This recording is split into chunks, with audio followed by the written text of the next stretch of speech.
ostáva za podpore, keď budem bližšie, že sa môžem zapojiť do čítania, ako keby mi pomazla.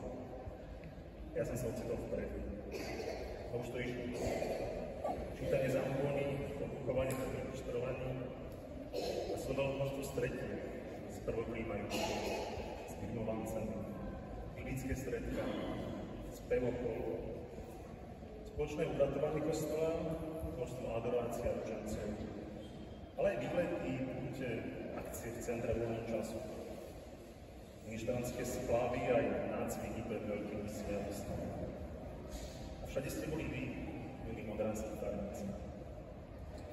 Ďakujem vám všetkým za vašu živú vieru, za modlitby, za podporu, za to, že ste ma prijali medzi seba. Ďaká vám sa vo mne tá túžba po Bohu nielen rozohrievala, ale aj konkretizovala. Ďaká vám som si uvedomil, že moje miesto môže byť nielen v lavici, ale aj pri oltári a v pastoračnej službe.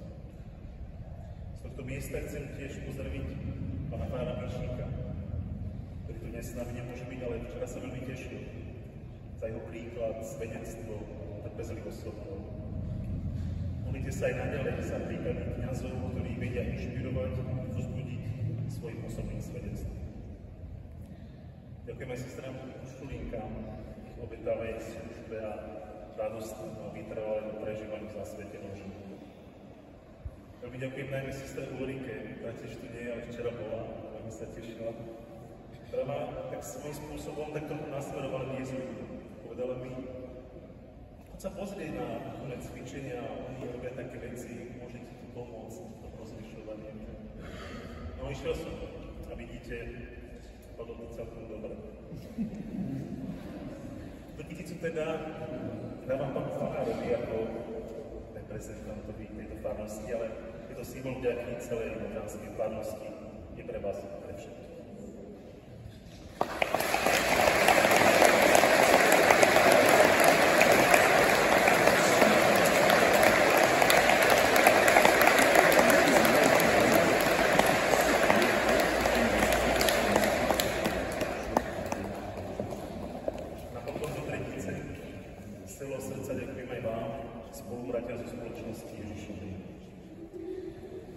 Takmer 10. rok, čo sa učím na vlastnom tele, čo to znamená byť reholníkom jezuitom.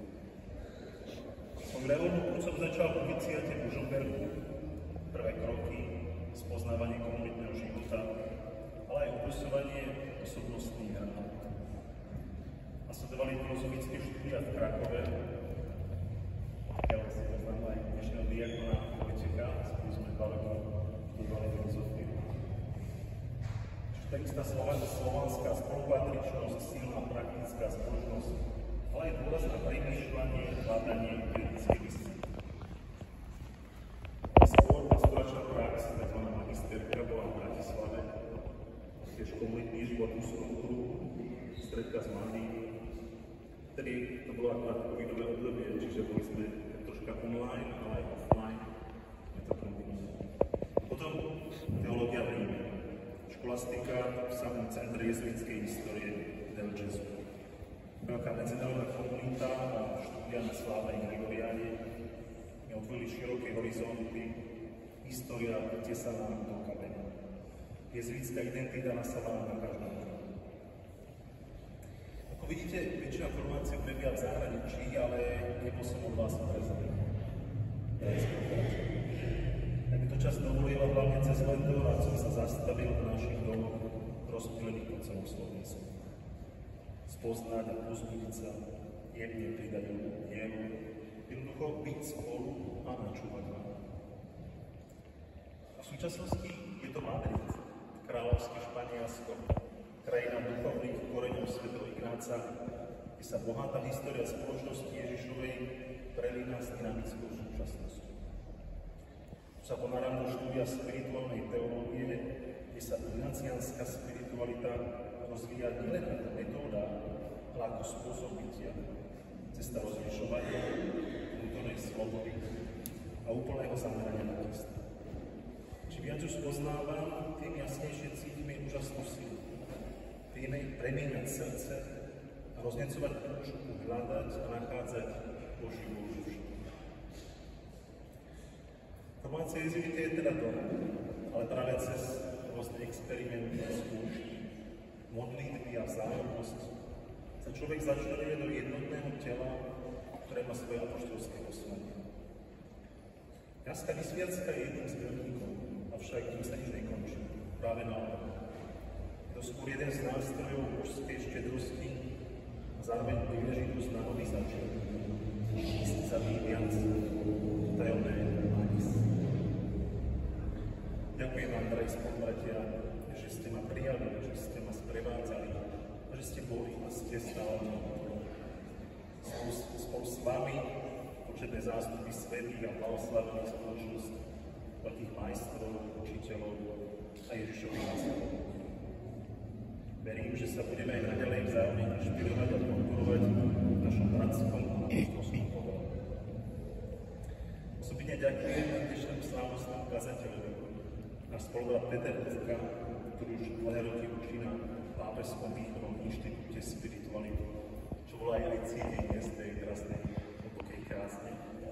Ďakujem ti za krásne a špelné slova, za povzbudenia a hlboké duchovné potešenie. To tretiu kyticu dávam tebe, otec provinciál Jozef. Prosím o vďaky slovenskej provincii a celej spoločnosti Ježišovej. Nesie v sebe moje odhodlanie, nádej a radosť toho, že môžeme kráčať spoločne, ako bratia, ktorých spája jedné poslanie. Nech nám Pán udeli potrebnú milosť, aby všetky naše úmysly, skutky a diela smerovali čisto k službe a oslave jeho božskej veľkosti. Ad majorem Dei.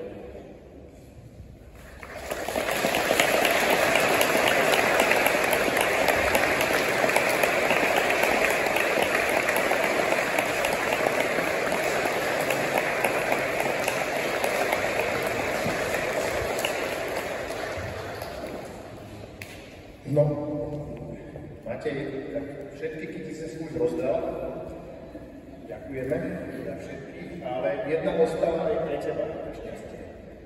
Takže nám pripadla táto milá povinnosť, alebo teda milá príležitosť sa ti poďakovať za ľudí z Modry, za celú farnosť. Ja priznal sa, som včera na vysviacke nebol, a až teraz z reči pána farára som sa dozvedel, že otec biskup už spomenul nejaké prirovnanie s loďou, tak ja mám pripravené, tak dovolil, aby som si povedal to svoje.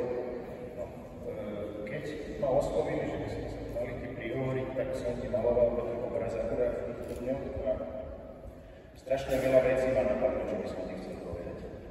Ale z očí v oči tejto nádhernej sviatky, tomuto sviatku, slávnosti, návonok nádhernej, ale aj vnútorne autentické. Myslím, že každý tu cíti tú vnútornú duchovnú autentickosť, ktorá sa tu dá krájať. Naozaj je to niečo nádherné, tak ma napadlo niečo úplne iné o tej vody a poviem ti to takto. Pripomína mi to sviatok, keď začiat svätého Ignáca, povedzme, v Španielsku vypravovali novú loď, naloženú. Nikto z tých ľudí, čo tam jasali, čo sa tešili, asi netušil, podobne ako my netušíme, čo všetko to stálo námahy pomôcť pripraviť. A nikto netušil, že čo ju ešte čaká na svete, na rozbúrení moria. Tak to ani my netušíme, ale všetci tí ľudia prežívali určite radosť a obrovskú nádej, že tá loď sa im vráti a znovu vypravia, znovu sa im veľakrát vráti, tak aj my ti želáme a budeme sa modliť za to, aby si sa nám veľakrát vracal a nemyslím z toho sveta fyzického, ale myslím z toho šíreho mora duchovnej služby, duchovného života. A aby sa to bude dať, tam vždy doniesol nejaký kúsok z niečoho, čo tam nájdeš, čo vydobieš, čo získaš, a tak to nás poteší a prinesieš nám nejakú radosť zase doma. Tak príjmi tieto dary a ešte aj Zuzka. Matej, ja sa ti chcem poďakovať v mene všetkých modranských mám, nás mám, ktoré vychovávame deti. A teda aj tvoje mamy nechceme poďakovať, že takýto vzor môžu mať naše detská v tebe. Ďakujem. Ďakujem.